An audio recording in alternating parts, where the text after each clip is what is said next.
Hi, this is Cale Moffat. I can't be there with you guys today, so made this quick little video to explain what I'm doing in the Diversity Institute. A colleague, Anthony Bishop, and I are looking at how race is constructed in Library Information Science graduate program marketing materials, starting with website images. Our working research question is, do these materials present a world in which students of color can envision themselves? And our study will contain both quantitative and qualitative analyses. The problem that this question addresses is the fact that the library world is overwhelmingly white, with numbers of librarians of colors making up a disproportionately small minority of the total number of certified librarians in the workforce, and a correspondingly small minority of graduate students in LIS programs. We will be performing a quantitative survey of the images on the websites to determine how pervasive the exclusion of people of color is from the library world. We'll then do a qualitative analysis of several of these images to look at how this space is constructed. I'll be looking at the images in terms of Pierre Bourdieu's concept of habitus. Habitus refers to a process through which cultural capital is put into play. Cultural capital refers to the ability of cultural players to shape experience and society in ways that benefit them, while habitus refers to systems of durable, transposable structures predisposed to function as structuring structures, which generate and organize practices and representations that can be objectively adapted to their outcomes without presupposing a conscious aiming at an end. Racial separation and white hierarchy are two significant components of the American media habitus. Even if they're not consciously employed, they're still important factors.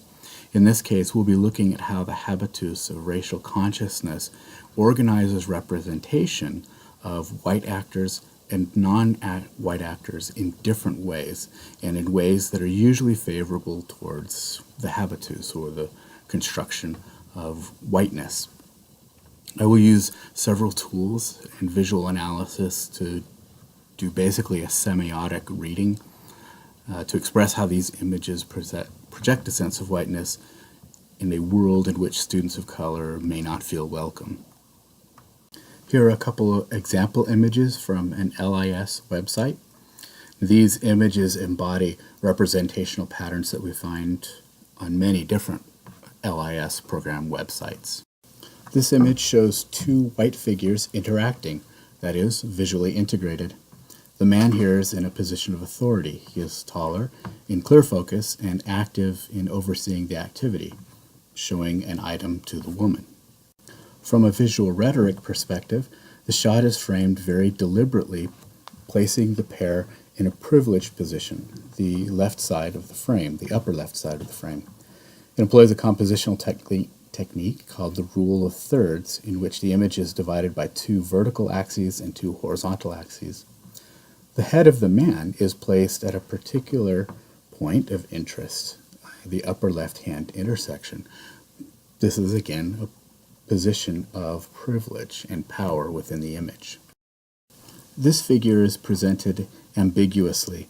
He is in the foreground, in clear focus, and his head is at a privileged point in the position, the upper left-hand side. However, he is passive and visually segregated from the other figures in the image. This isolation denies him any sense of authority and agency. Additionally, his passivity and smile tie into the visual stereotype of the loyal slave or servant, perpetually being on the short end of the situation, but always smiling, pleasant, and unquestioning.